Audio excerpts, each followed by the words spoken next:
before you. Choose wisely.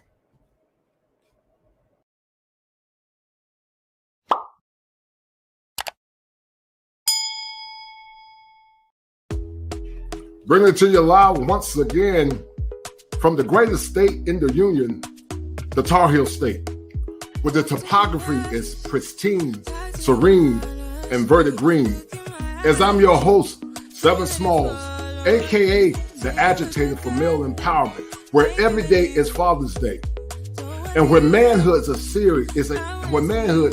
a journey, not a destination, where manhood is a series of hills and valleys, victories and failures, and whereas men, we don't agree on all things, but we come together as allies of a common cause, only to dissipate when the crisis is over. Now listen, on today we're going to have what I call the Duke of the Manosphere, and the Duke for empowering men of all ethnicities, especially black men, as we live in this sometimes cesspool called America, called L.A.R Movement. L.A.R Movement is what I call the Duke of the Manosphere because he's been doing a great job empowering men and more or less thinking about the importance of relationships and also how to better themselves. Today, we're going to talk about the impact of the non-custodial father and how the non-custodial father a lot of times is left in the dark, and sometimes how the non-custodial father often suffers in silence. Let's use this time to explore and collaborate on the intricacies of the non-custodial father and how he learned from his lessons and what men can learn from before they allow themselves to go into a state of ill repair. So sit back, relax, and I want you to enjoy this class as I'm your host, Seven Small. And remember this, if it ain't seven, it ain't kosher. If it ain't kosher, it ain't right. I want you to enjoy this show, and I want you to check out Brother L.A.R Movement on his YouTube channel, and we're going to have a very poignant discussion. Enjoy. All right, L.A.R Movement, still moving. How you doing, brother? I'm great. How you feeling? Man, I'm great, man. I call you the Duke of the Manosphere, man. And so, you know, I've been following you for years, LA. You know, you've done a great job as being one of the pioneers, or the forerunners for male empowerment. And I want you to tell the audience who Joe Allen is and why are you so passionate about the rights of men in America and why you wrote the book about the non-custodial father.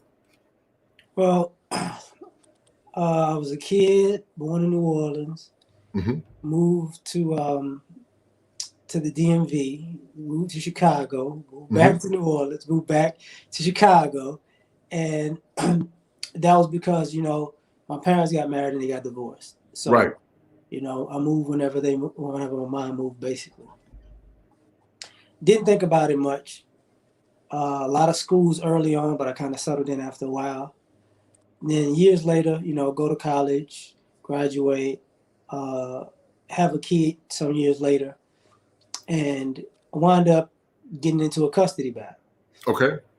And the whole situation for me just wasn't right ethically. Right. But get to court, and I'm somewhat of a realist. So I even told the lawyer I could see how things were going, and I was like, I understand this process is this and that. So ultimately, I wound up losing the case.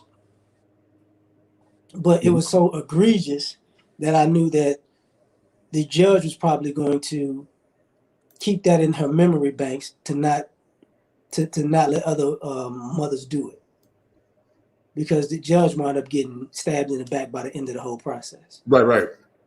So then I learned from my mistakes in that process, and I had a friend of mine. I had two actually, who one was actually about to fight for custody, and one was it was kind of in the fringe. He didn't know yet, and I started telling them the mistakes that I made and what they could do and what they couldn't do.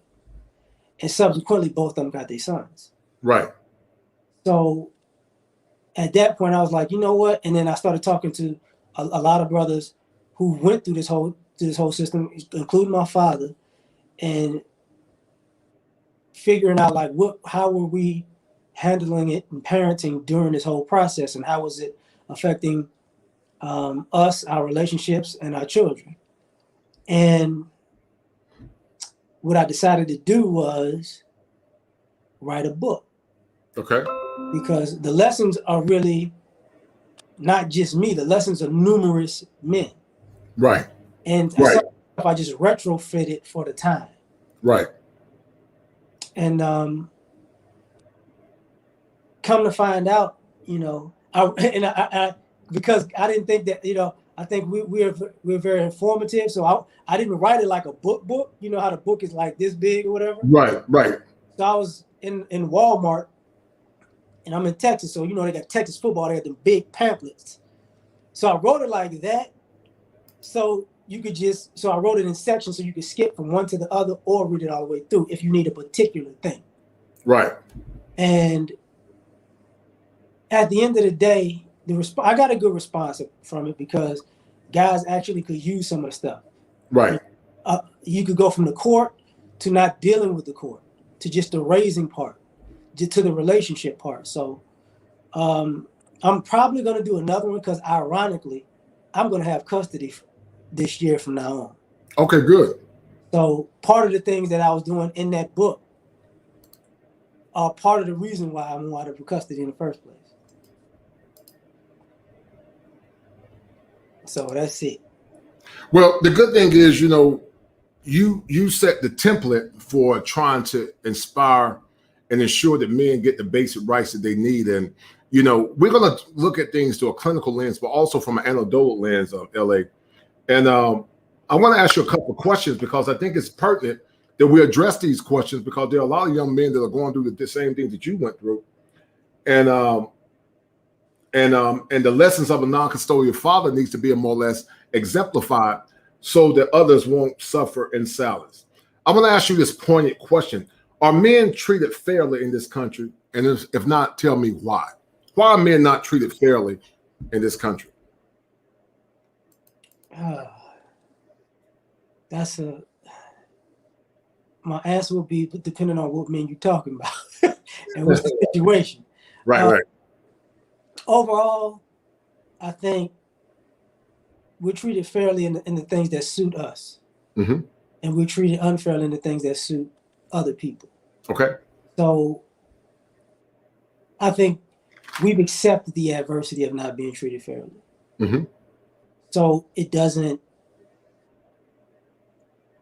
hinder us as much unless it's a situation where it's numerous adversities at one particular time. Right. So in ways we are treated unfairly. It's just, as a man, you kind of built to handle it.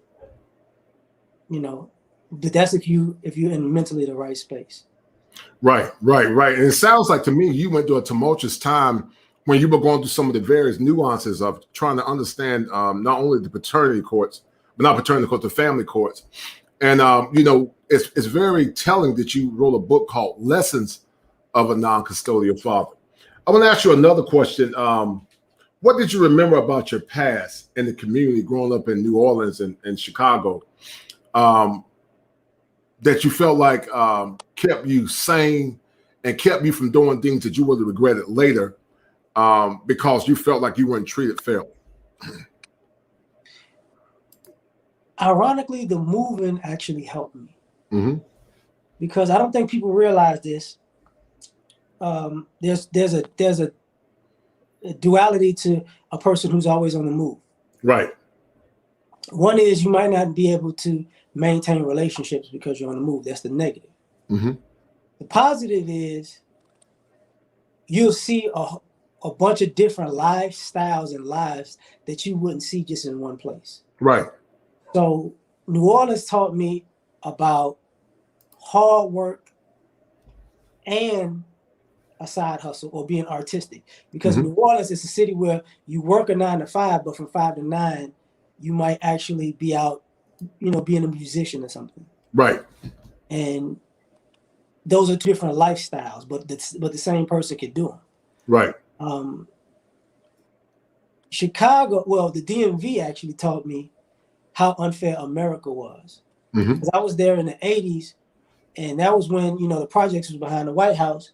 And one of my first American lessons was to have poverty in America and to see that you print money on one street and people are poor a mile and a half, 2 miles over.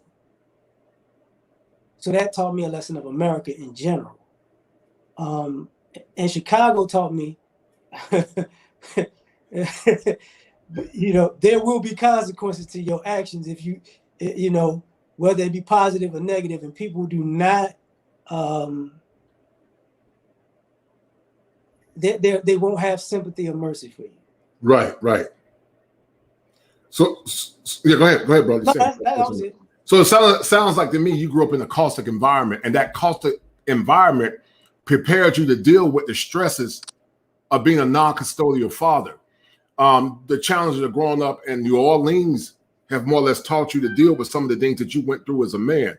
You know, you and I had a prior discussion. You and I both are fire signs. You know, I'm a Leo, you know, king of the jungle. Get your L's up, but but you're a Sagittarius, so you got that sag swag. And Sagittarians are very, very expressive, and they're very opinionated. How did you contain that fire, L.A., when you were in the courts? How did you contain that fire? How did you keep your composure? Because I know it was very stressful and telling for you as a passionate person like yourself. How did you keep your composure when you went through the things that you went through? I actually accepted it before I walked in the court. I actually accepted that this wasn't going to be fair. Right. At any particular moment, any type of way that I could act as a black male in particular could make it go left. Right. So I had to be more stoic and angelic than the norm. Right. But I had to be honest, you know, and I think the honesty kind of, it actually helped me in the case. Right. But I didn't think when I say the honesty helped me, I didn't realize how much until after they had the ruling, how much the judge was like, she kind of gave a ruling saying, if you mess up, he getting his kid. Because I don't think people understand, like, and I said it in the book, family court is not court in your mind like judge, jury. Judge is the jury. It's all subjective. And even the rules that even if you fit the criteria and hit all the bullet points of things being in your favor as a better parent, that doesn't mean that the judge won't rule against you. Right. So when I accepted that before I went into it, it made the experience a whole lot easier for me. Right. Because I'll tell you why. My very first experience in the court, prior to the custody thing, I had custody and I filed for custody. So I walk into a court, and there's a black woman who was the judge in this particular court. She got the paper, she looked at it, she started going in on me. And I just sat there. And I waited. Because she was so accustomed to women filing child support on men and for custody. Right. That she just saw man name, woman name, and then she went on a guy. And then she stopped and she looked and she realized that the names were in reverse. And then she was like, okay, let's start over. So from that point, I was like, okay, this is going to be an uphill battle because just by the norm of how the courts go, they're ready to go in on you as a dad. Right. So that's why I was the way I was actually. Right. You know, you went through a transformative process that could have went left or could have went right. And, you know, you kept your motivation, you kept your head up, and you kept your poise and your patience. You know, you got a book on Amazon. Please check out L.A.R Movement, Brother Joe Allen book on Amazon called Lessons of a Non-Custodial Father. You can get it on Amazon for, I believe, $12.99, right? Yeah. And so please check out L.A.R Movement, which I call, once again, the Duke of the manosphere, but the Duke of Male Empowerment, because he's been on this journey for many years, and I followed this brother for a long period of time. But this situation, brother L.A., could have went left or right. How did faith keep you grounded? Did family keep you grounded? Because you know, and I know that men often suffer in silence when they're going through something perilous, like either paternity fraud, when I had brother Carnell Smith, when I had brother Al Grease, when he was talking about frustrated too, as it relates to paternity court. But your situation is very different. It's talking about the non-custodial parent. So we're going to talk about coping strategies as we get deep into this session, but I know mentally you went through a state of probably where you felt like you were breaking. So I want you to reiterate that a little bit more and talk about it more in depth. I actually went through the 5 stages of grief. Right. We're going to talk about that. Yeah, I got that written down. We're and I talked about it in the book where, you know, and part of it was, it's weird because as a man, it happens a lot to men, but you feel like you're alone because normally if you talk about it with other men, it's like, dude, I'm not, you know, that's what happens. Like, it's kind of like when you're going through it, it's like, hey man, you got to get over that because it happens to all of us. And you don't really, you have to flush out your emotions. You know, you got to get yourself through the anger. You got to get yourself through the guilt. You got to get yourself through the arguing. You have to get yourself all the way to acceptance. Right. And in some ways that can make you very cold. It can, right. So, and people don't realize, like, and once you get to the acceptance, if you become cold, you have to actually get yourself out of cold to do something to bring life back into yourself. Because some people, you know, a lot of people go take the idea that guys just walk away without taking into consideration he might have accepted the fate of the situation so much that he's done. Right.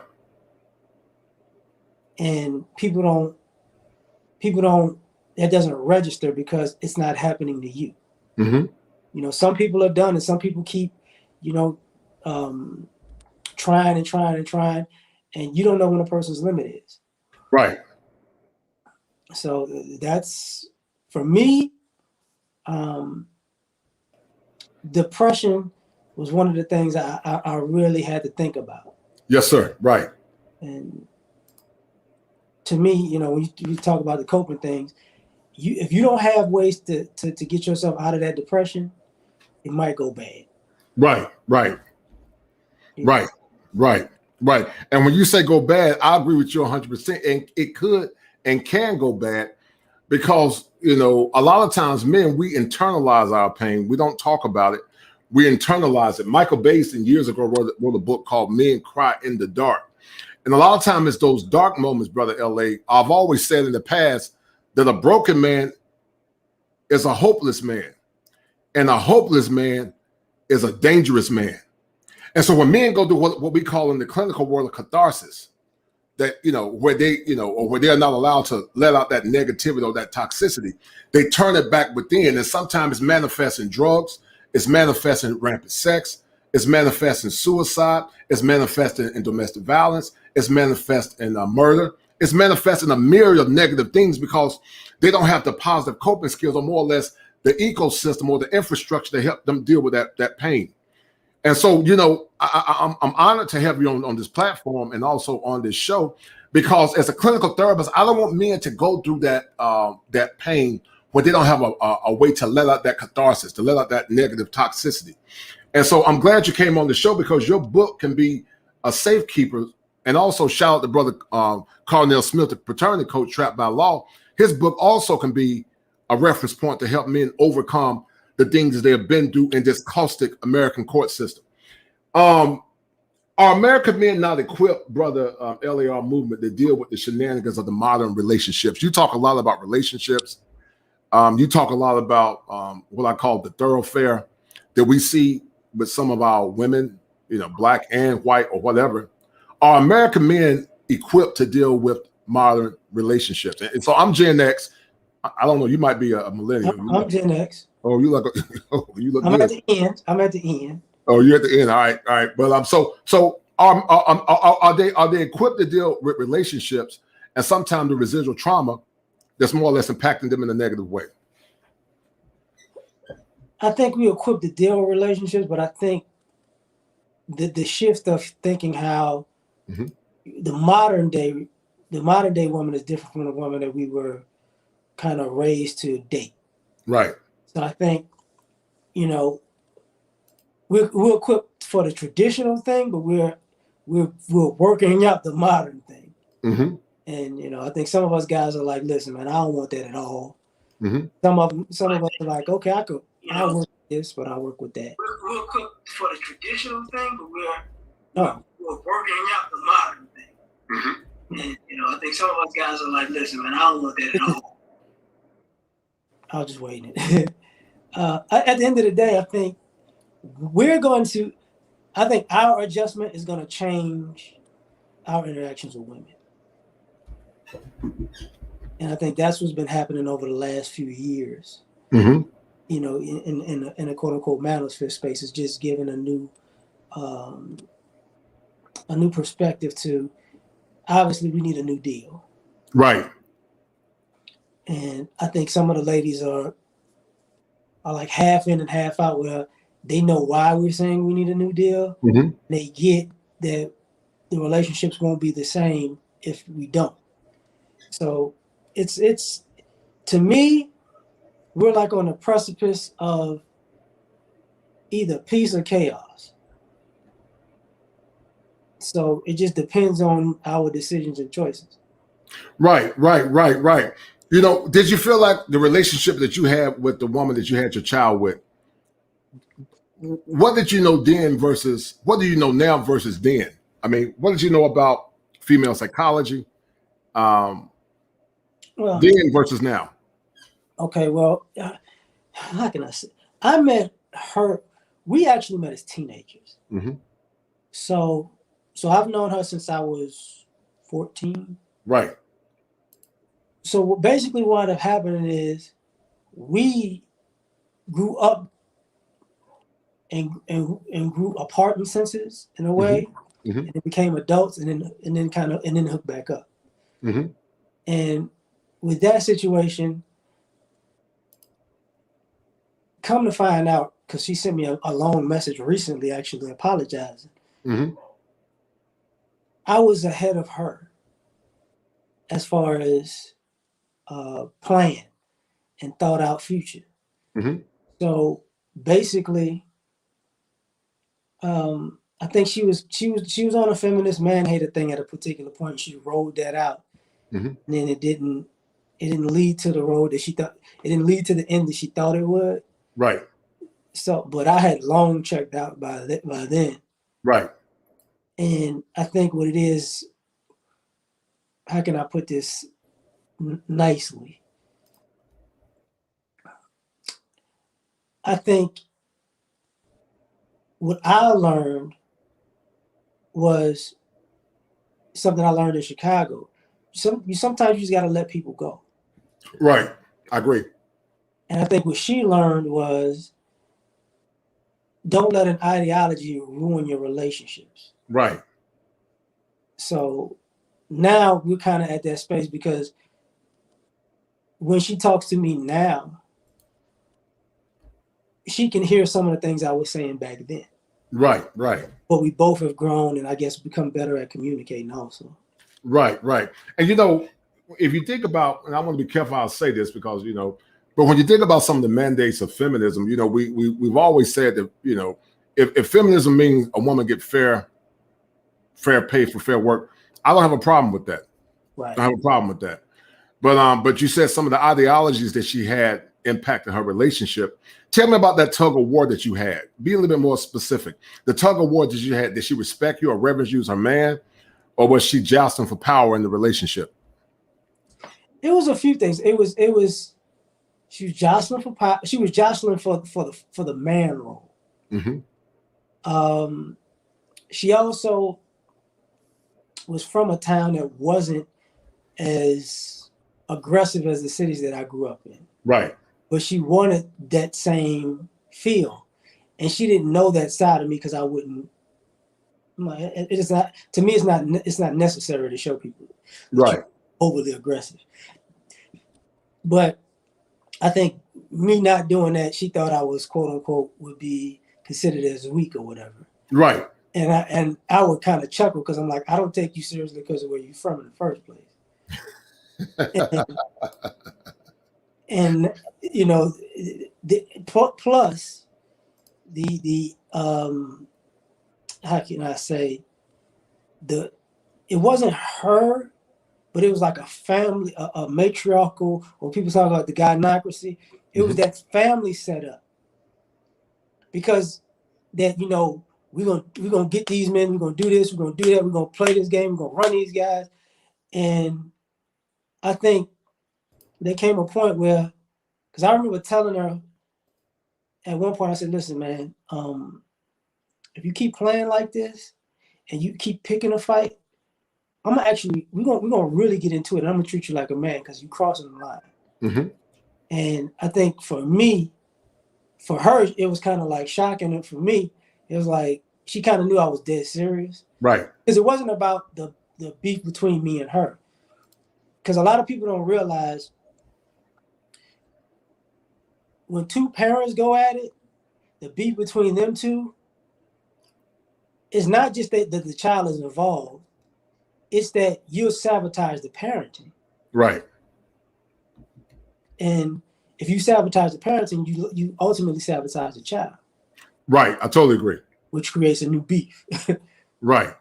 And, you know, that's, you know, the ongoing struggle that we see a lot of time in family systems, where, you know, there's a lot of triangulation, that we use that term in the clinical world. But I got another question for you. You know, when you think about lessons of the non-custodial father, what were more or less lessons from your own biological father?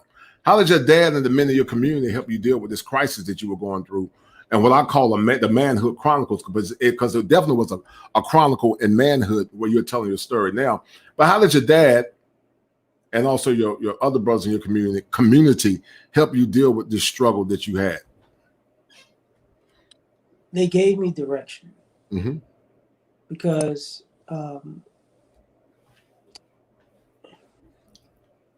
my dad at times had a drug problem. And I didn't realize until I got older, that's kind of part of the depression. The other, you know, my uncles, they went through it too. Well, my uncle, he went through it too. Well, both actually. And they handled it differently. One like would work a lot, and another would, he went to the artistic realm, like when he was off. And then I had friends who would just kind of rip and run the streets to not think about it. And what I come to find out is, you know, as I got older, I started realizing the reasons why. So I started trying to eliminate that reason for myself so I don't go down the negative paths. Right. And the positive thing was I could absolutely say that they taught me how to parent and live and love in the moment. Right. Because people don't realize if you got a short amount of time, it's shorter than you think. So yes, sir. Right. For the summer, it's kind of like getting the way it. I hate to say this. It's kind of like getting an abused dog. You got to get them to trust you before you can even get you know, build a rapport with them. Right. So if you're there for the summer, the first month might be trust month. Then you might be able to, you know, get in the groove and have loving interactions. And then by the time you actually, you know, on the same page, the kid's gone. And you know, it starts over and over and over again. So that's what I learned from them, because they put me up on that at first. Right.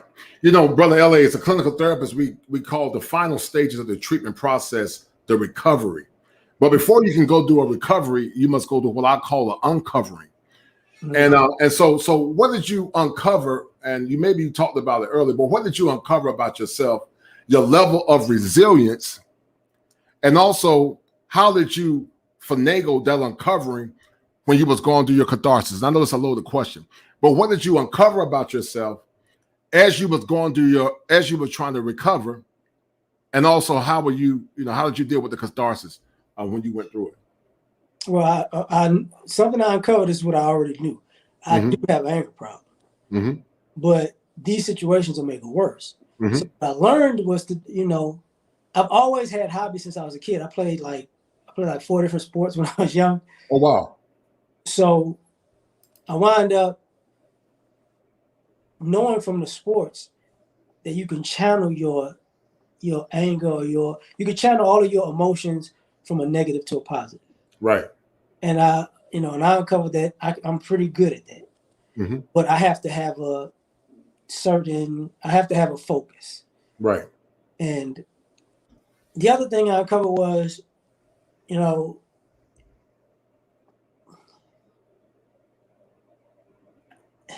how can I say this? When you're young, being a realist, I accepted that I wasn't a good parent. And what I mean by that is, you have a vision for the type of parent you are, but you got to work to be that parent in practical application. Right. So I uncovered that I actually like the challenge of being the parent that I envision myself to be. Right. So that work, I uncovered that I wanted to do that. I really wanted to, and not necessarily for me, but more so because if you view yourself as a certain type of person and you're a certain type of parent, it can either propel your child to do good things, or it could sabotage them to do bad things. No doubt. So I was like, if I see if this is my goal of being a parent, I have to do certain things to be this person so I can give this knowledge this way. Right. So I uncovered that I really love the challenge of that. I really do. So now, and I will say I uncovered that I really have a good sense of humor. Right. Well, actually, humor is very important in dealing with pain. That's what we would call more or less a healthy coping mechanism. And so I would say kudos to you. What is the non-custodial parent, and how is it negative to the Black community? Before you start, to the audience out there, get the likes up. Go check out brother L.A.R Movement on his YouTube channel called L.A.R Movement. Go check out his YouTube channel. And please like, share, and subscribe. And also go check out my channel, The Kosher Clinician, on YouTube. Please like, share, and subscribe as we work together as allies of a common cause to help empower Black men so that we can empower Black families and Black communities, and more or less love our women and protect them. But once again, what is the non-custodial parent, and how is it negative to the Black community? Let's talk about that, brother L.A. The non-custodial parent is the parent that doesn't have custody, doesn't have primary custody. So you're the parent that has secondary custody. You're the weekends and the holidays and the summers and spring break and, Christmas break. You're that parent. How it affects the community is it affects the effectiveness of protecting and even providing for your children. Because most people in that type of situation are not on the same page. Right. And when you're not on the same page, I could give you an example. That's something that I would teach my son certain things. And my son's mother, when she would see that I taught him certain things, she actually liked it. But she would unteach those things and then reteach those things. And so she could say she taught him. So after a while, people don't realize when you keep breaking a child down and building them up to a certain place, right, then the kid starts doing that to themselves. So they get to a certain place, and the child will start doing the very thing. You teach them something, then they break it apart and blow it up, and then they go try to teach themselves something else and say, I did it.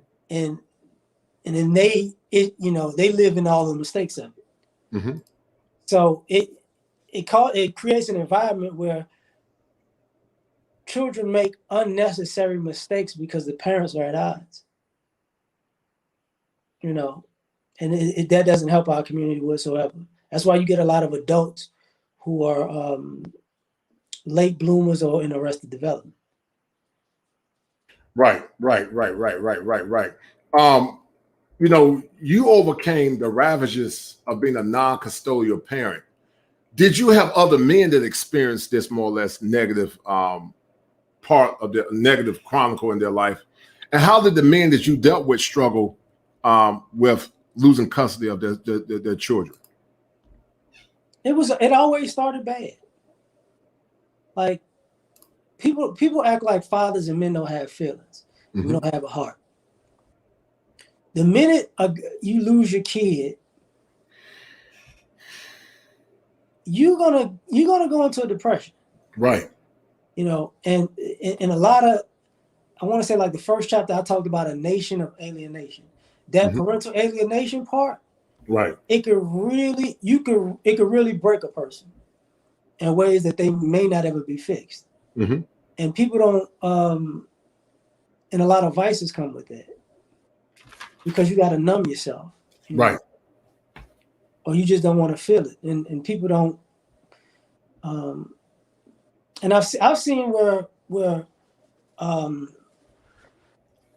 I've seen where women have been in that situation, and then, like, whether you're normally, if you're the new wife or girlfriend and you might have kids, because it's a lot of blended, quote unquote, families that are not married, basically. Right. When women start seeing it from another perspective, it's like, this is what we doing, you know. And then I've seen mothers who the fathers got, because I've seen it rarely though, and the father just put the mother through the ringer, and now she sees how bad this situation can be. And there is no, the guys always taught me that, you know, I'm gonna try to say this properly, and I hate to say this. I don't think people realize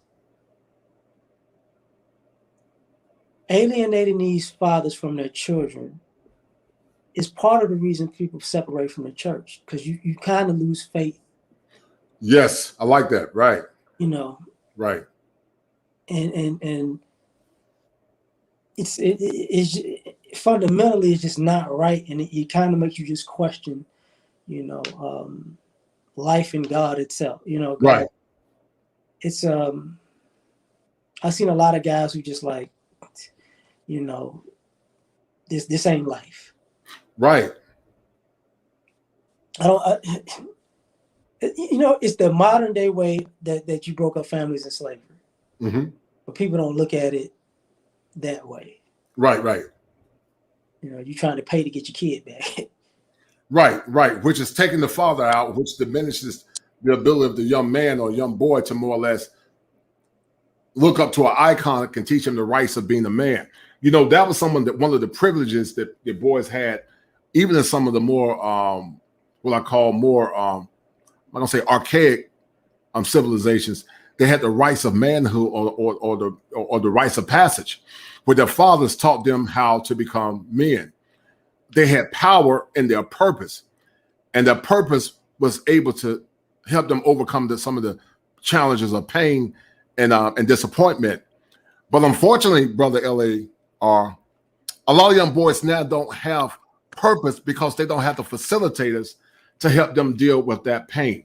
They did a study, Brother L.A., years ago about some wild elephants. And in that study, when the boys, when the juvenile elephants didn't have the older bulls, those juvenile elephants became very rambunctious, and they became very aggressive. You talked about the breaking of the family through slavery, and also a lot of Black men were impacted by Jim Crow racism. What did you see in Chicago and also maybe in New Orleans now that more or less parrots that sentiment? The Jim Crow and the racism? Yes, sir.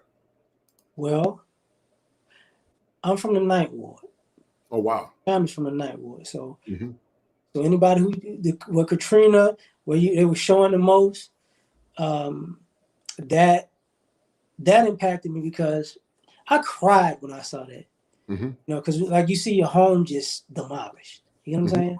Mm-hmm. And yeah, that's it. Look, I may even want to tear up now. It's and to have stories of your family members who say, you know, the helicopters flew over us to get the white people and flew back. Mm-hmm. That's, you know, that's that part. You got those are the people that they saved, and the people who have that mentality are your teachers, are your doctors, are your police officers, are your this, that, and the third. Now, what Chicago taught me, I grew up in Maywood. So if anybody's watched movies this year, Judas and the Black Messiah, that's the neighborhood. Right. Okay. So using it as a reference, Fred Hampton his center was on Fifth Avenue after he passed. Right. I went to the same high school. The high school's on First Avenue. Now, when you go backwards, like maybe 5 blocks behind the high school, it's a wooded area, and then these just real nice homes. Right. You know about gangster culture, like the Italian mafia, Al Capone? Yes, sir. I heard about it. Al Capone's right-hand man was Frank White. Mm-hmm. Frank White's house was back there. Mm-hmm.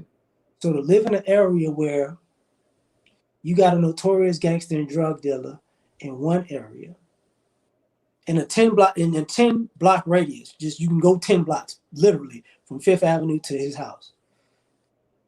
This is the area where it was nice, same police force, if I'm not mistaken, you know. Mm-hmm. So one of the guys who bringing all the drugs in the community, you gave him the mayor signed a card to say he has a right to carry a gun. Mm-hmm. But now Fred Hampton didn't die on Fifth, but the center's on Fifth. Mm-hmm. But that same police force was the same police force that shot him in the head when he was unconscious. Right. So that teaches you, you know, oh wow, this is how we you the same people who are fighting crime, but you're protecting a gangster and you're killing an activist. So and people don't realize the remnants of that would be, she was like, as they showed the movie, his lady was pregnant. Mm-hmm.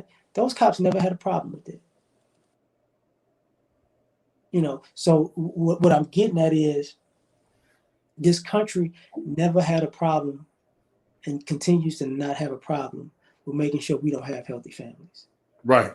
Right. So it sounds like to me you feel that there's a sinister attempt since the breaking of the American family, also the breaking of the black man, a concept which we call buck breaking, to break the mental psyche of the American black man, but also other men of other ethnicities too, to get them to comply to the hideous nature or the nefarious nature of the American courts. I want to more or less go back and more or less process, the mental health aspect of what you're talking about, Brother L.A.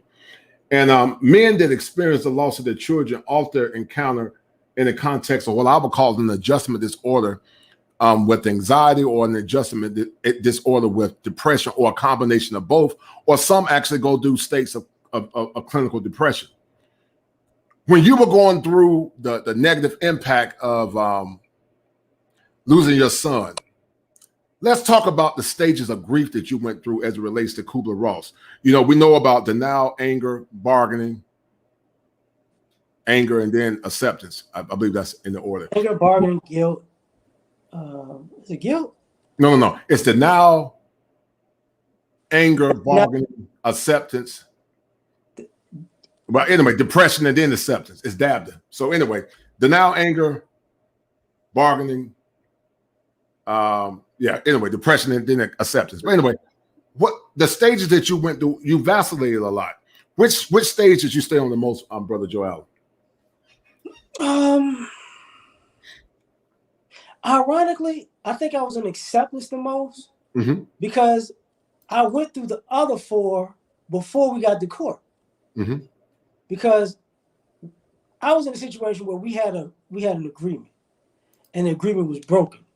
So I was angry about the agreement being broken. I was what you call that? I was bargaining at that particular time, you know. Then denial, I didn't stay in long because it was like, you know, he's like, it's not happening. No, this is happening. So I was at acceptance probably the longest, because that's why I was able, when I referenced that first time I was in the court. And the other thing about the acceptance was, when I filed for custody, I was here in Texas. They had to change it to the state that she was living in, right? And I'll never forget when I filed, and this is why I was in acceptance a lot. I went to the family court office here, and the lady who does the case was like, "Are you just doing this because you don't want to pay child support?" And my mind was like, "I ought to slap you out of the window right now," you know. And I just looked. I was like, oh, "Okay, all right." And at that particular point, I'm like, "This is what it is. This is exactly what it is," you know, because people don't realize. And I think men have a hard time realizing this. You might, as you say, vacillate. You might keep vacillating because you might go through the 5 stages of grief with the mother, but you also might go through the 5 stages of grief with the attorneys, and you might go through the 5 stages of grief with the court, not the court itself, but the actual court system. Before you get to the court. Yes, right. So you wind up doing it multiple times if you're not really paying attention. So for me, it was the acceptance part, because I'm like, everybody's like this. Like, everybody's on the same page, and I need to get on this page and accept that this is what everybody's on. Right. So it's almost like he was going through what's called a social labyrinth. You know, for every plateau that you reach, you had to reach another plateau. And see, it goes. That's why I'm so adamant. That's why I started the Manhood Chronicles, because as a clinical therapist, I think a lot of times the plights and the pain of not only men, but especially Black men are underrepresented. You know, as a clinical therapist, it's very rare that you see Black men licensed therapists. I'm like a dinosaur, but more or less a 6'5" Black dinosaur that has a masculine presence. You don't really see it that much, because a lot of clinical therapists are more or less encapsulated by liberal dogma. But I believe in more or less employing a more fair approach to, more or less dealing with the pains and the issues of a lot of modern men. And that's why I took on this challenge, and I took on the Manhood Chronicles, because I wanted men to have what I call a group catharsis, where they're able to share their pain, they're able to share their feelings, they're able to share their frustrations, so they don't take that pain and turn it inward and commit atrocities that can't be more or less accounted for, because nobody heard their story. Even me, myself, when I went through some pain years ago, nobody didn't give a damn about me. And it was hard. They didn't care about the years that I sacrificed. They didn't care about the suffering, the pain that I went through. But I was always there for everybody else, but no one was there for me when I went through my pain. And so, Brother L.A.R, I say all of this. I said, who is helping these men process in their pain? Because we can talk about, and I'm not against it, Black girl magic, Black girl rock, and I'm not against it. But how about Black boys rise? And maybe I need to get a shirt called Black Boys Rise. Or Black men stand. How about our pain? Because a community is only as strong as the warriors are in that community. You know about the warrior class because you grew up in Chicago. You grew up in L.A. And so if we're going to have a vibrant nation and a vibrant community of warriors, you must empower the men, because masculine men would not capitulate to the whims of submitting to their women as it relates to authority and power. Masculine Black men stand up and they say what they mean, and they mean what they say, and they don't back up. So give me your take on that. I didn't mean to get fire and passion. That's the Leo in me. I love it. Here's my take is a lot of us are broken because we can't afford to fix ourselves. So I like that. Therapists. Right. You gotta, once you go through these processes, you gotta plan for everything, and everything costs. So guys don't take into consideration, okay, if you go into court, you're gonna have to pay for a lawyer. If you lose, you're gonna pay child support. Okay, that's what it is. But now while you're paying child support, now you might have to save up for some therapy. Right. You know, and we don't think about it that far, because what usually happens is a lot of us are slaves to the increase. Mm-hmm. And a lot of ladies don't, sometimes they don't care, and other times they're just being greedy. Where the guy might work himself to a place where he's paying all of his bills and his child support, and he's good. Now he has extra money to save. And the minute they see that, I want some more money. Right. So now, even though you got yourself in a place of comfort to the point where you can actually think about, maybe I need to go talk to somebody. But once you probably get yourself to that space, you getting papers to go back to court. Right. So a lot of us don't plan for that. Mm-hmm. And we don't realize how much the financial gain of custody actually takes a lot of time out of our life. Mm-hmm. And we don't get that time back. But so you wind up seeing a lot of guys that I've seen, you start getting yourself together when your children are grown, when you don't have any fiscal responsibility to them anymore. Then you start seeing people like square up, and you're like, well, you wasn't like that back in the day. Yeah, because there's a lot of pressure on my head. Mm-hmm. And I couldn't do anything with that. And I would say, before you go on vacation, because that's usually what you do. You do things as a vacation to get away from all of the stress. The money that you save up for vacation, you might want to put that in the therapy first. Right. Because it's the worst thing in the world to go out on vacation and dread coming back home. Right. You can't enjoy yourself, and you can't do R&R like that. Right. And it's funny you said that, because therapy in the Black community is often seen as a social enigma. We often see therapy as something negative, which in essence, therapy is actually good. The scriptures say, oh, how good is it for the brethren to dwell together in unity. And so barbershops, Brother L.A., was more or less seen in the past as a way for Black men to have what's called a letting experience. In some cultures, it's called blood letting. Mm-hmm. And so they cut the blood. That's part of a catharsis. And so they were allowed to more or less have a letting process. But a lot of times, it's people think therapy is something bad, but iron sharpens iron. And when men come together and we share ideas, that's our healing process. That's why so many of these, counterculture movements and some of these Black male groups have started, because it's men's way to share their pain and to process it unapologetically. What's your take on that? I think it's twofold. I think just like any other thing, if you don't like it because you can't afford to do it. Mm-hmm. So that's your way of saying, oh, that's some bull. Mm-hmm. And which is understandable, because we do that with a lot of things. That's normal. But the other thing is, how can I say this properly? I don't think that we think that therapists can understand our experiences in this country, because normally therapists don't look like us. That's true. Right. So what we say, they don't realize the things that some of them say that they think will work for us. It will work for somebody who looks like you. Right. But it doesn't work the same way like me. Right.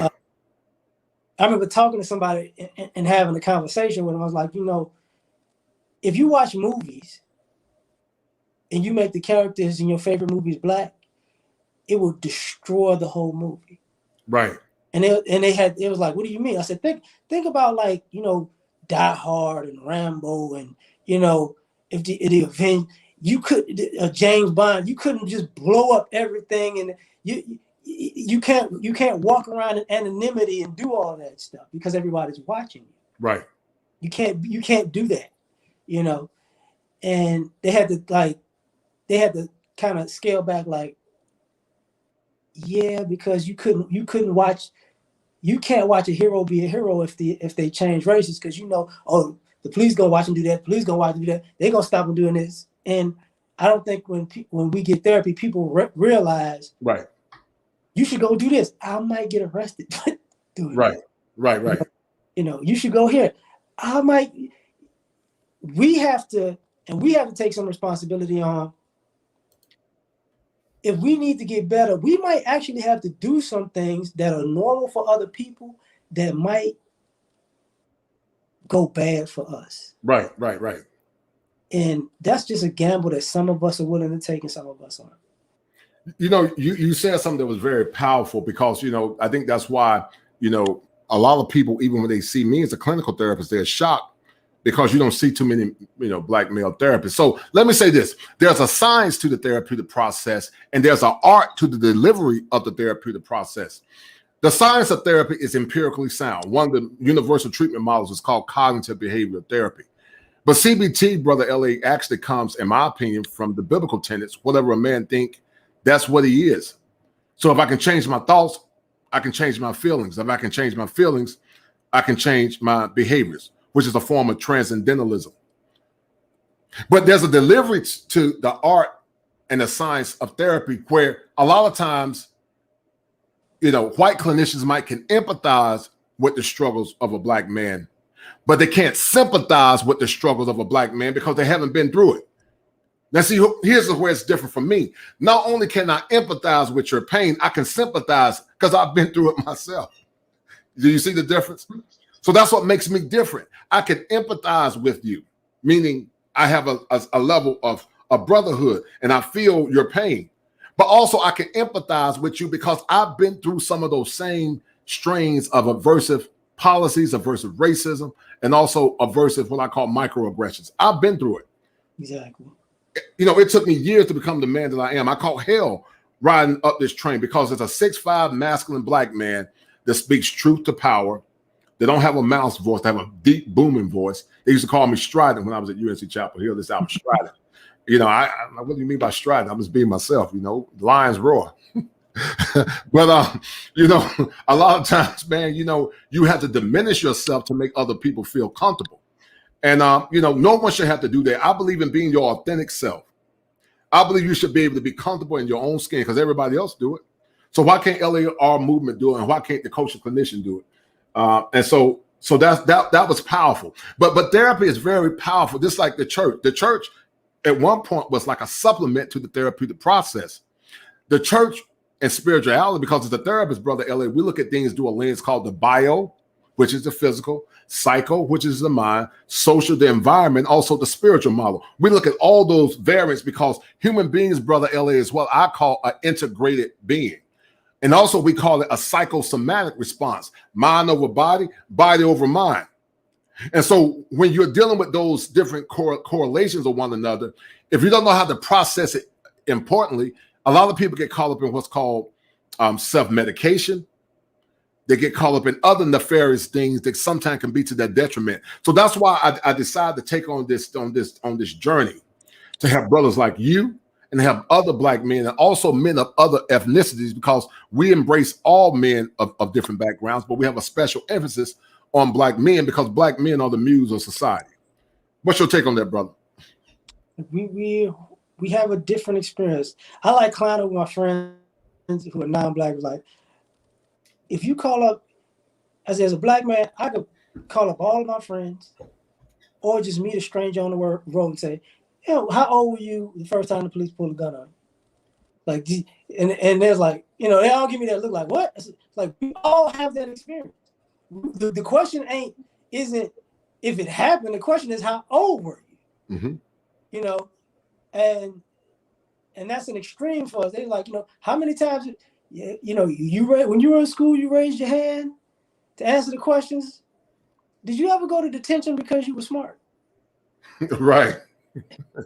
And it's like, It's like, see, we have a different socializing in this country, which in some ways stagnates us because it becomes, I don't want to participate. because I've had so many adverse experiences just being, trying to participate in a regular American society that I just don't want any parts of it anymore. And I think we don't, our mind, body, and soul at some point, it takes a toll on us, because mentally it might be the race thing or the father thing. Your body is probably the only thing you normally have control over, because either you're gonna work out or you're gonna eat or drink. So either you're gonna do something good to your body or you're gonna destroy it as an escape. Right. And spiritually, I think a lot of us are I think we're more spiritual than religious, but I think a lot of us are not in tune with God like we were when say 30 years ago. No, I totally agree. And Brother Ron James said, and he's right. I think black men at one point, he said the black church has become an insane asylum for the spiritually destitute. And I'm gonna try to break down what that brother's saying, but I know there was a time when the church was a vibrant part of helping people recover through a lot of their pain. But many black men and men in general see churches as more or less not safe havens for the redistribution to empower the black man and the black community and the black family, but more or less a circus show that more or less appeals to the emotions a lot of times of our women. And one of the biggest things, like Derek Jackson, he was in caught up in a lot of scandals. A lot of black men feel that the black church has not done an adequate job of preaching what's called the Rhema word, or the objective gospel. And because of that, black men no longer see the church as an alternative. It's not because there are not core principles in the Bible that can more or less empower black men. The Bible is the most red-pilled book in the world, in my opinion. If you apply it correctly, it's very powerful, because it talks about hierarchy and order: God, Christ, man, woman, children, and then that is encapsulated in community. But what's your take on that for the disparities that we see in the churches now? And I don't ever see the time when we'll be going back to like we did back in the 40s and the 50s. What's your take on that? My take is actually, and rest in peace to DMX, what I'm about to say. He carried himself like he was anointed, and you could tell. Right. No, minus the flaws, you can tell God was in him. And what I mean by that is, I don't see a lot of people in general in our community anymore that you can just say, yeah, God's in that person. It used to be a plethora of those people. It did. I agree. And now it's just like, you don't see that. And I think that has, I think just as much as our leaders getting killed and all of that, I think that our people who had that anointing in them, either they died off or they went and hid. And that changed the dynamics of our community. Because now you're seeing people, we know, like, man, this is BS. Like, religion and spirituality, using Derek Jackson as a reference, comes off like Derek Jackson, insincere. Actually, prior to this, I left the gym, I took a shower, and I was listening to Smokey North for I Need You Now. Right. And that's one of the few songs that can actually touch me and bring me to tears. Wow, right. And I'm like, we lost it. Right. Lost it. Right. Well, listen, I had Carl Reed from the group called Commission back in the day. You remember the group called the Winans? Marvin Winans, Winans Commission. That music was powerful and anointed, because, when I talked about the biopsychosocial spiritual model, music is an adherent to the spirit of man. And then also, if you listen to Ron Winans' Consecration, check that song out. He talked about being consecrated. That song makes me cry. I had to revoke the man card when I hear Ron Winans talking about being consecrated. That's a powerful song. And those were the things that kept and got black people over in Jim Crow racism and dealing with the owner's impact of segregation in the South. It was those old Negro spirituals, man, that kept us sane and solid. You didn't have what's called depression rates as high as it is now. You didn't have what's called teen suicide because we had community and we had a strong black church that was very vibrant in the past. But you don't have it now because where there's unity, there's strength. And you don't have the strength of unity and the strength of brotherhood and the strength of families and communities anymore, which has more or less lost a lot of children destitute, which in essence, a lot of young kids now turn to other forms of the occult. They're dealing in witchcraft because the church itself has not been efficient in dealing with some of the pains that they're dealing with. What's your take on that? Yeah, we don't, I don't think generationally we know how to deal with each other's pain. Because I think each generation has had it better than the last, and what bothers you does not bother me. Like I think we can't empathize with each other because if I come from poverty and I got you to the middle class and you was raised in the middle class, your issues ain't my issues. And now you see that, like you see, and in essence, ironically, I think ultimately it's going to be a good thing. Because I think what we're seeing is the things that we used to call soft, some of those things are soft, and some of those things are actually legitimate. And we haven't gotten ourselves to a place of comfort in American society to actually reflect. A lot of times we didn't reflect until you were older. Older people did the reflection for you. Right. Certain things to you and had you thinking for days with the simplest of statements. Now, and I think our desire for materialism ruined our connection with God. Right, I agree. And it's ruined our generational connections also, because I remember almost cussing out my mother because I went back to my neighborhood and I was riding the car with her. She locked the doors. Right. And my mind was like, if you don't like, because, as a black man, y'all don't realize how many years we've heard a door lock while we're walking by. Yes, sir. Right. I've experienced it. Right. And, for me, that's a trigger. Like, don't nobody want nothing from you. Like, right. I'm walking down the street and you click. And to see my mother do that in my neighborhood, in the neighborhood that she lived in too. Right. Because she separated and went to a better quote unquote neighborhood. It lets me know, like, what happened to the God in you that looks at people with more compassion and love and concern. Right. I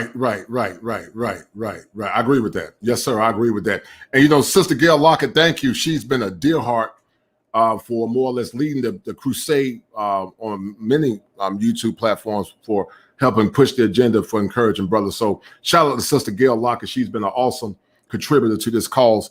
And you're correct, Sister Gail. A man is still a man even if he cries. A man that doesn't cry is a dangerous man. And I agree with you 100%. You're 100% correct because, as I said earlier, a broken man is a dangerous man, a hopeless man.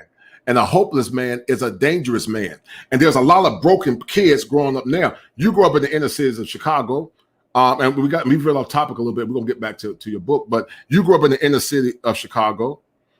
And you saw a lot of that brokenness yourself, Brother L.A. You saw it. Am I correct? Yeah, it was the west side. That ain't the inner city. So somebody said, that where you from ain't the inner city. It's the west side. It was the west side, right. I'm going to just correct it because I know somebody from Chicago. They're like, no, that wasn't that. But right. A lot of the brokenness came from stress because nobody wanted to live there. Right. And the stress came from not knowing how to get from point A to point B. Right. I think our parents and grandparents, some of them did the best they could. And some of them didn't. Mm-hmm. And for the people who didn't, and what I mean by they didn't, they knew how to get us from point A to point B, but they didn't want to tell us. Mm-hmm. So we found out on our own. Mm-hmm. I think that stress in itself, in the constant putting the pressure on the children to get us out of the poverty or get us out of the hood, I think that in itself created a powder keg that left a lot of broken kids. Right. You know, we felt like failures if we didn't get our parents and grandparents out of a situation they could have got themselves out of. Right. So that's a hard pill to swallow a lot of times. Listen, the word sublimation means taking something negative and use it in a positive way to cope. You came up with the acronym, and I always meant to ask you. I was trying to figure out what it stood for, but you know, L.A.R Movement. And before you answer that, one of the things I would do as a form of sublimation, because sublimation is a healthy ego defense mechanism.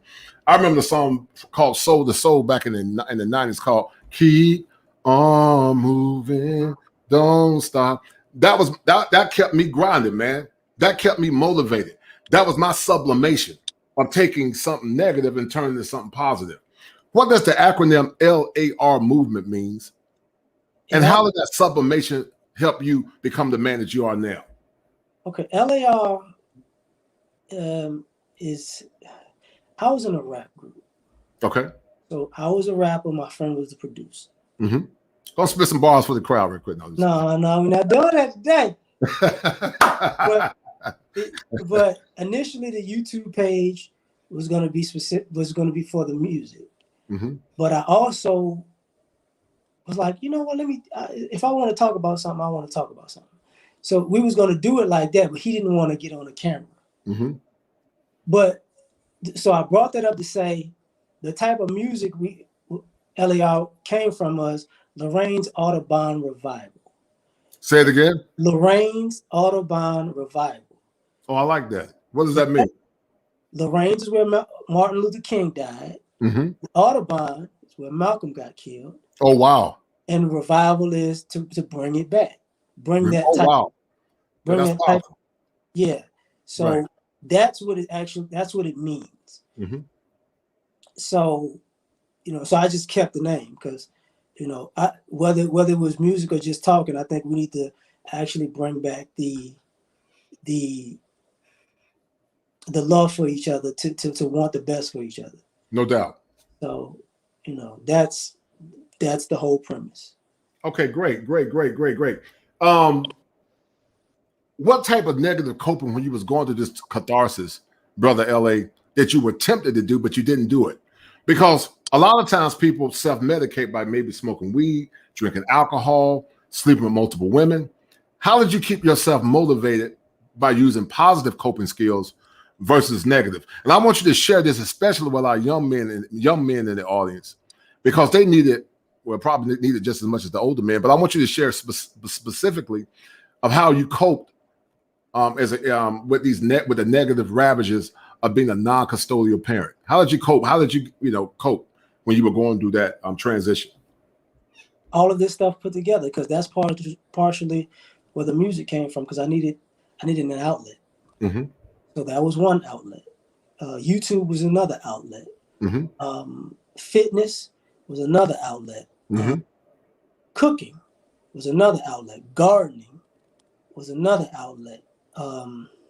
Started buying guns. I don't shoot as much because bullets are expensive now. Right. So shooting was another outlet. Boxing, another outlet. And just learning new things and going to new places and having new experiences was another outlet. And ultimately, I was curious. I was using those hobbies as a way to get myself out of that funk. Mm-hmm. Mm-hmm. And those hobbies became a lifestyle that kept me out of that funk. Mm-hmm. And they also became a way to teach my son how to do things, when I would be, when he was interested. Right. Or when he needed to know something. So for me, I didn't go that far negative because I started channeling that anger early. Mm-hmm. So I think a lot of times people don't have a outlet, and that's what leads to the vices. Right. You know, and I would say, and I know you know about this in this psychology profession, where it tells you can't get a pet.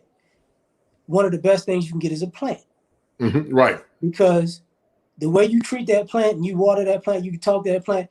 If you give a plant love, it grows better. Right. That's true. Mm-hmm. So you can tell where you are as a person by if you have plants, how you take care of them. You know, because if you don't give them enough love, they die. And you realize if you can't do that with a pet, you could do that with a plant. Right. Plants die, you start realizing I am not as present as I thought it was. Right. Right. So for me, those were and still are my outlets. And those are all awesome options. Actually, when I taught school, I was going to use plant behavior modification to reward boys for good behavior. So more or less, how you took care of that plant was a sign of your motivation for reward, because it's part of social contracting. It's more or less meeting the mandates of that social contract by more or less living up to the expectations. And so, you know, and I know that boys love a challenge. You know, men, by inherently, we do our best when we're challenged to be great. You know, if you think about, you and I grew up at the time when they had Tecmo Bowl and Madden and NFL 2K5, you know, and when Madden took the contract, you know, they weren't motivated anymore and they pull up crappy products. But let's go back more or less talking about the lessons from a non-custodial parent. And I think I asked you this question earlier. What is the social implications of the non-custodial parent? And maybe you answered that. I asked you so many questions.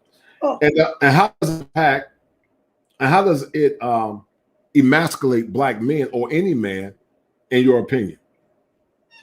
The social implications, actually, that's what we're going through right now. You know, because part of this is also the backdrop for go to school, get a job so you don't need no man.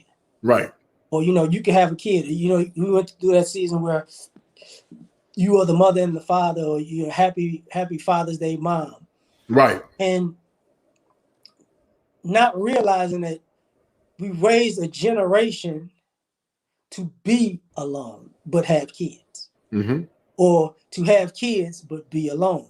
So now you're seeing the breakdown of not just how that single parent family doesn't work, but you're seeing how that breakdown mentally breaks down the custodial parent as the non-custodial. And the irony of it is this: we don't have a family support system like we did back in the day. So right. On their own. You know, I was one of the people I was in a group that were raised by grandparents. People don't have, and from what I see, people don't have grandparents like we did. You know, grandparents are not raising people's kids and the family is taking care of the kids like that, or the kids are coming together and having a sleepover with all the cousins and all that. That doesn't happen much anymore. Right, I agree. So you're creating a society of loners who in some ways are yearning, who don't even understand how a nuclear and extended family benefit them. And they are not willing to make sacrifices to have or keep one. And unfortunately, what also adds to the equation is the cost of living has increased so high, you really can't afford to be alone, but you were groomed to be alone. Right. So society, to me, is like is fiscally going downhill and mentally going downhill at the same time. They might be related now at this particular point. No, yeah, I totally agree, man. When you have to break down, I always tell people the epigenesis to a vibrant society and a vibrant culture is having an intact family. You know, of having strong fathers, nurturing, loving mothers, and men and women working together as a team to carry on the legacy to the next generation. Eric Erickson talked about, the stages you and I are in right now, Brother L.A., is called generality versus stagnation.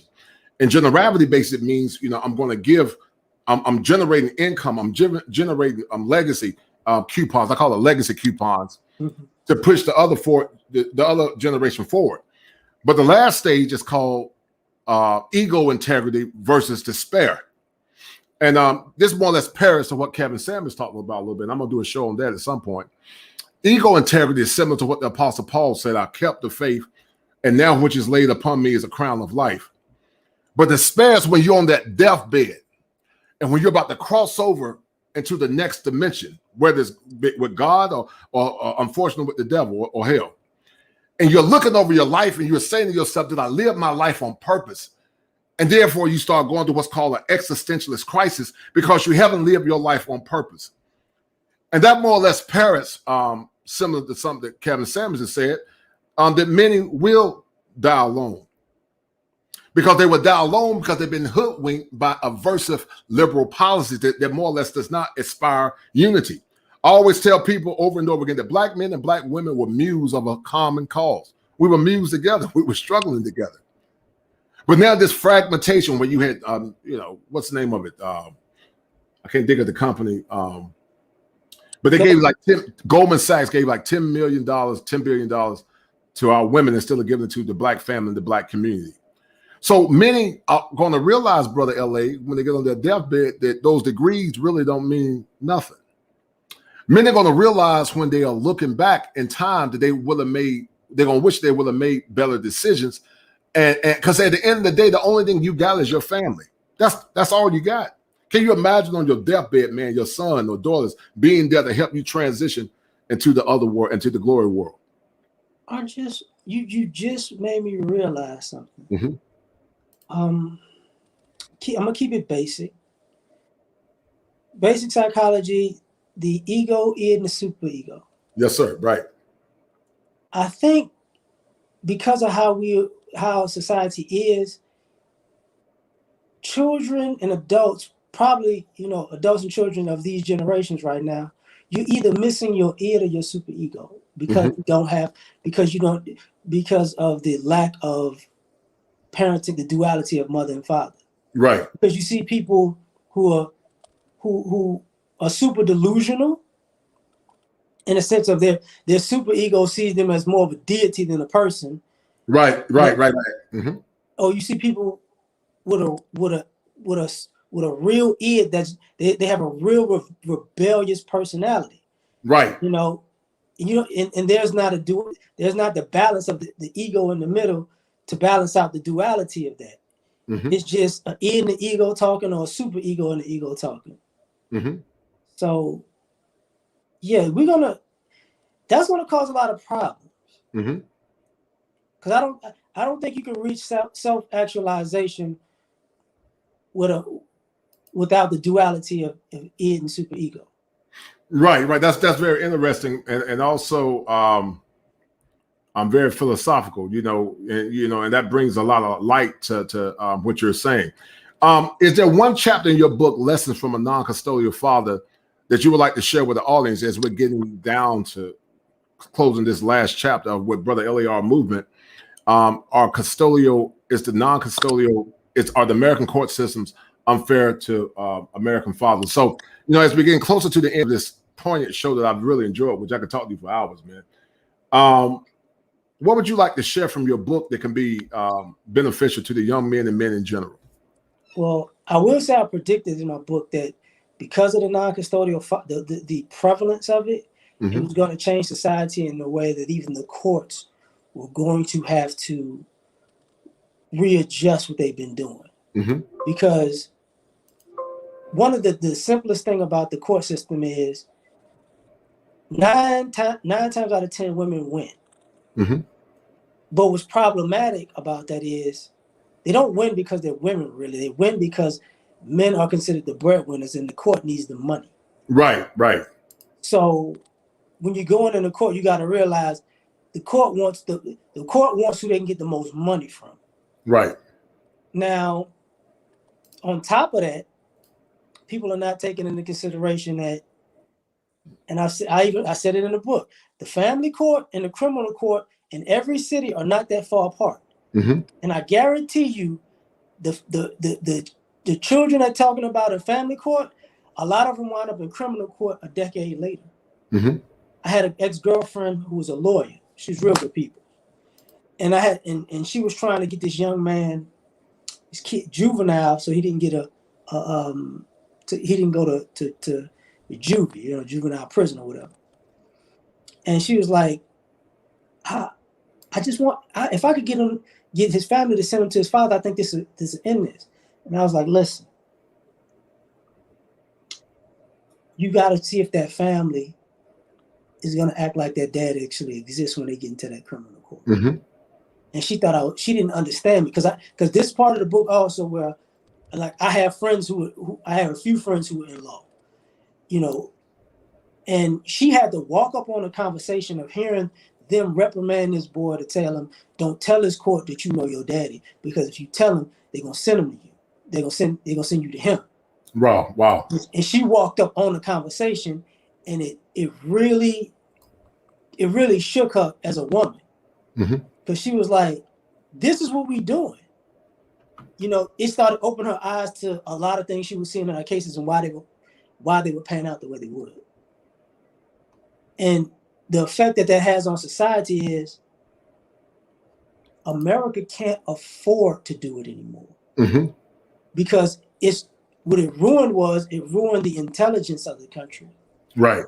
Which is ruining the ingenuity and innovation of the country, which is ruining the money of the country, which is, we don't think there's anybody to get this who has any future ideas to get this country out of the $20 trillion debt it's in. Mm-hmm. So ultimately, this is America's capitalism. It's about money. It's going to change. And all those quote unquote school shootings that were predominantly kids of who were in single mother households, that brought a whole nother dynamic into it. Like, mm-hmm. Maybe we need the fathers, because the schools are and were still against them. If the dad comes and visit, the school could be like, no, because the mother said no. Mm-hmm. So it caused the environments that are even in the school system. Mm-hmm. So society can't maintain it. Mm-hmm. Right. The back end profit isn't even worth it. Now, Brother L.A, we jumped around a little bit, and I want you to share this with the audience real quick because we're about to wrap up. And once again, man, we will do this again. I love your passion and your conviction, and you're a fire sign like me, so we're gonna always bring that heat. But what would you, from a man perspective, want to share with the women that are listening? What do Black men need to feel appreciated, and what must women of ADOS become in order to bring back the vibrancy of the past, from your opinion? Then we're gonna wrap it up.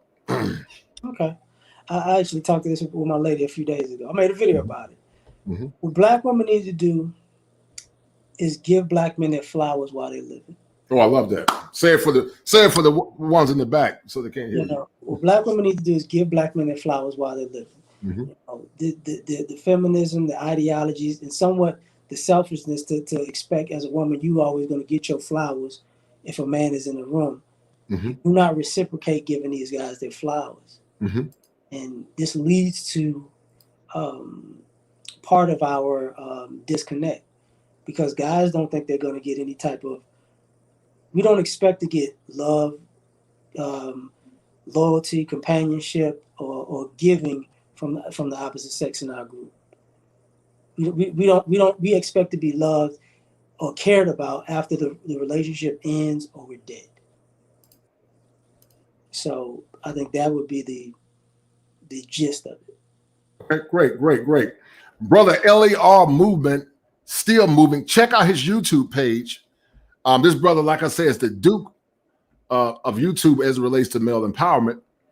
And also, please click like, subscribe, and share to Brother L.A.R Movement. But also, this channel, The Kosher Clinician, is new. So please like, share, and subscribe my channel as well, because as a clinical therapist, we need to get the message out. And I feel like as a Black man or clinician of color, I am that balm of Gilead that can help more or less some of our men deal with the ravages of the pain that they're experiencing. Brother L.A., as we're about to wrap up, what did you get out of this show? How was it beneficial to your psyche, besides you and I being fire signs and Tar Heel fans? And what will you take to the brothers of your page? What will you take to the young men from your page from having an interview with the culture clinician? What did you take from this beautiful occasion? What I got from the show was very thoughtful and insightful conversation that makes that's gonna make me think after we're done. You know, I think what I hope people take from it is that our dysfunction and our being separated can be fixed. You know, it's not impossible. It's not even improbable. And I hope that, you know, people understand the importance of balance. You know, because I think if we're not balanced, the imbalance that we're creating is what creates the hopelessness. Right. I totally agree with that. You know, if we look at it from the lens of theology, as we're about to sign off, you know, the great teacher and the prophet Jesus said, who I call the Messiah, the Son of God, said that I have glorified the Father, and the Father has glorified me. And there's beauty in the power of unison between the black man, the black woman, or just men and women in general. Families are faltering and communities are faltering as we have this conversation. And there needs to be a discussion, but also some self-worth or more or less introspection on the behalf of some of our women. If a woman wants to be protected, loved, and more or less honored by her man, she must more or less ask herself the question, what can I do or what must I do to come back to the table to more or less inspire hope? So, Brother L.A., it's been a pleasure talking with you. To the guys, the men and the women, shout out to Sister Gail Lockett. You are awesome. Please like, share, and subscribe. If you want to support the program, please give to the cause. Cash out 7 Smalls. You know, as a clinical therapist, this stuff is time consuming, man. You know, I'm about to see a client now. I have to get off with LA. But show your love by, you know, send me a little small donation. $7 Smalls. I'm very grateful for any donation that you guys give as I work to bring forth quality content that will not only empower myself, but also empower men and women, but more or less the brotherhood. So, Brother L.A., we're about to sign off, man. It's been a pleasure. We must do this again. You know, I never in a million years thought I'd get in contact with the Duke of the Manosphere, you know, because I've been listening to you for years, and I had a pointed discussion with Brother O'Shea Duke Jackson. You know, he's a fire sign too. He's an Aries, by the way, so it makes sense. Leo, Aries, Sagittarius. I thought I was easy to find. What do you mean by that? I thought I was easy to find. I'm like, I keep it. I'm chill. So because O'Shea is very reachable, so I thought I was reachable too. Right. Well, I'm glad I was able to get. Well, you know, when I say get in contact, you know, I just been, you know, doing different things, man. You know, and it was in my mind, so I need to reach out to Brother L.A. because I listen to you as much as I listen to him. So, but anyway, it's about 4 minutes after the hour of 4 o'clock. We're about to sign off, and once again, show your love by supporting the cause. Cash out at the Cash App $7 Smalls, and you know, Brother L.A., anything you want to say before we get off this timely platform? Thank you for having me. It was a pleasure. No doubt, man. Much love.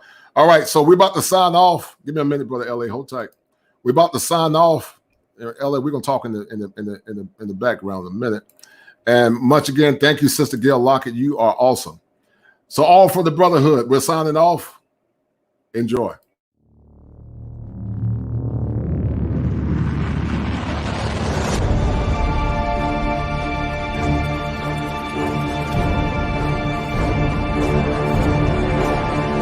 So your fate is before you.